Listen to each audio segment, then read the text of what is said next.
All right, I mean, this won't be good, but maybe it might help somebody. All right, I'm going to tell you what it's like to have a mental health crisis.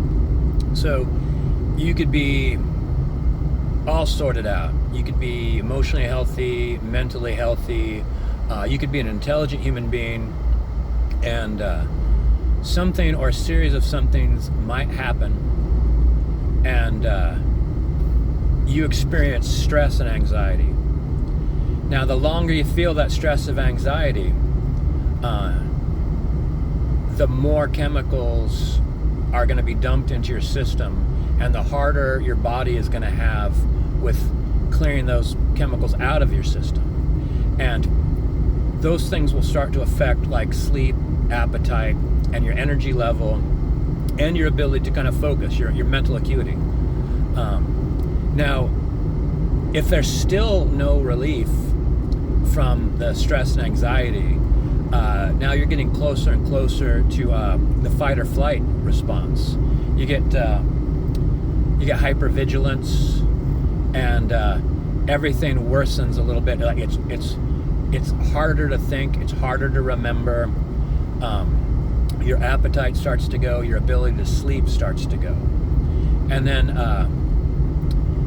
if you don't get out of the fight or flight response for a really long time, the prefrontal cortex of your brain starts to have a lower function. Like your short-term memory will really go away, significantly go away. Like to the point where you'll find yourself all the different kind of coping things. One of the coping things is you start having to write everything down. Now, here's the other thing too. For most people, almost everyone is gonna, when they deal with you, isn't gonna see anything wrong. So there's a lot of human interactions, like smiling at somebody when you say hi or something like that. There's a lot of things that take place that make it seem like you're doing okay. And also, it's also not a real fast process. And a lot of people just kind of get used to the new version of you, like little kind of lower energy, less interactive, seems to be missing work, doesn't call or message as much as they used to. They just get used to that. It really takes someone you haven't seen in a long time to meet you and go what is going on for you? You seem like a completely different person.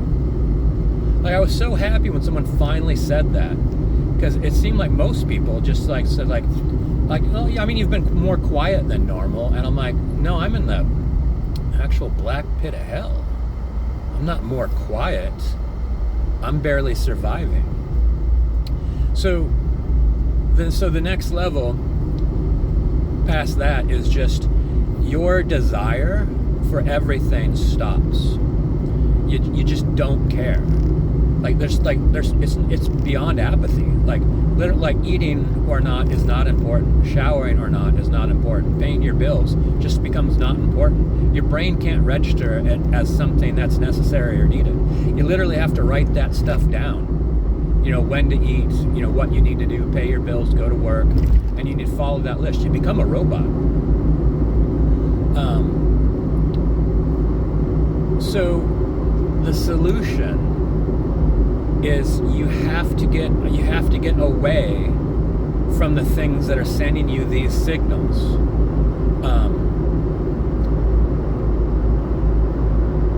And if these signals are coming from everywhere, I was trying to imagine someone being in a war zone or something like that, they would need to get sent out of the war zone. If you're in regular life and it's a person or situation or where you work or anything like that, you just have to get away. That might mean getting a new job or cutting certain people out of your life, or completely cutting activity out of your life. And that's what it took to me. I had to disconnect from every aspect of my life, my work and my house and everything like that. I had to leave my job, selling my house, leaving the city I'm in, a complete, total change of environment and away from everything. that sends me those same signals of what started to make me have a mental health crisis. And it's really, really extreme. I think what happened to me was really, really extreme. It lasted for years and years. For years and years, I was a robot.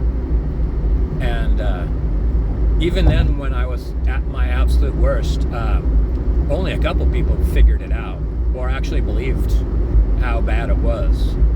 Most people just like, oh, he seems fine.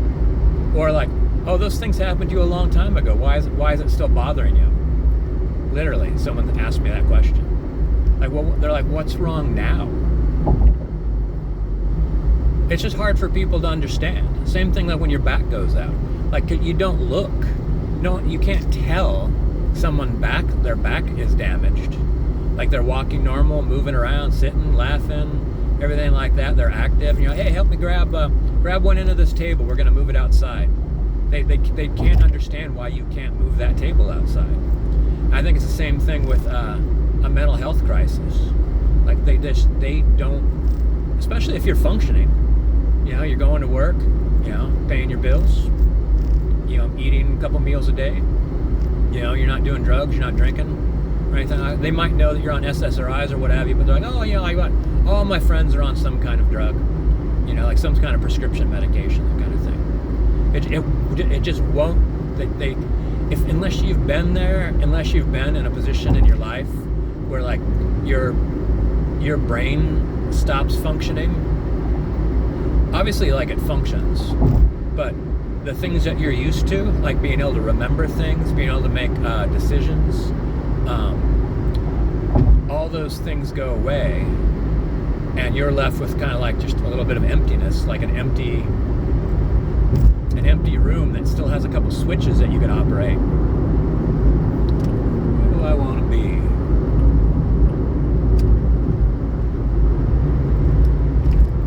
Yeah, and the thing is, though, also, while you're having a mental health crisis, it's almost 100% up to you to solve it. Like, the doctor can't solve it, your therapist can't solve it. They could try, and they might be able to help a little bit, but there's a chance they won't be able to help at all. My doctor didn't understand why I wanted to get off SSRIs. Like, he literally couldn't understand. He's like, no, this is going to be you for the rest of your life. And I'm like, no, I don't want that. I want you to heal me in a way that I don't need to be on drugs for the rest of my life. And he was just like, I can't do that, dude. It's like, you know, I gotta see like 80 people today. You know, and you'll come back in a month and I'll have to check my notes to remember who you are. And then I talked to some therapists, and over and over again, I called different therapists, like hoping to find one that actually like could help. And I was talking to people that seemed like they had their own problems going on. Like, one guy told me that he beat his dog in one of our sessions. I don't know what he was trying to do. Another person, I don't know, wouldn't proceed with my counseling until I gave them my pronouns. And I literally just did not want to do it. I'm like, this is not a conversation I want to have. This is information you don't need. I need help with a mental health crisis, and pronouns aren't the way it's going to go, and you're agitating me. And they're like, I can't help you then. And they're literally like, you give me pronouns or you go hit the road. So I hit the road. Yeah, that person was fucked up, dude. There's something wrong with that person. Then I called again the help number, and I'm like, you're gonna have to give me a different therapist. Like, the last two you gave me were awful. And they're like, well, do you wanna tell me what your problems are? I'm like, are you a therapist? And they're like, no, but I have crisis training. I'm like, no, I want a therapist.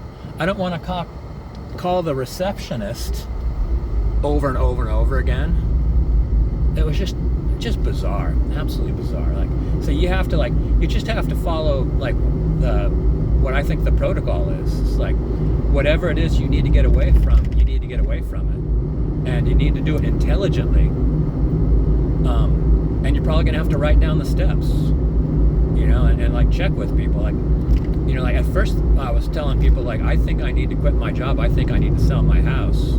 And at one point in time, the people I were talking to were like, I think you're right. Like, it took a lot of repetitions, but they're like, everyone just hopes you're going to bounce back. Like, oh, you're going to be back to happy Earl. No time at all. You'll be doing all your favorite things. You're going hiking. Just go on a hike. That's not bad advice. But sometimes that might have been really good advice actually early on. But eventually your brain gets to the point where it's just not working, and it's not going to work until you're away from the things that are literally damaging you and keeping you damaged. It's like trying to recover from an abusive relationship, all the while making sure you stay in that abusive relationship. Like, if you can't fix it right at the beginning, you're not going to fix it after your brain shuts down. So, now 11 minutes. Right. If you have trouble, man, if you're having trouble right now, I wish you the best. I wish you good luck. And trust me when I say that you can figure it out. You can figure it out.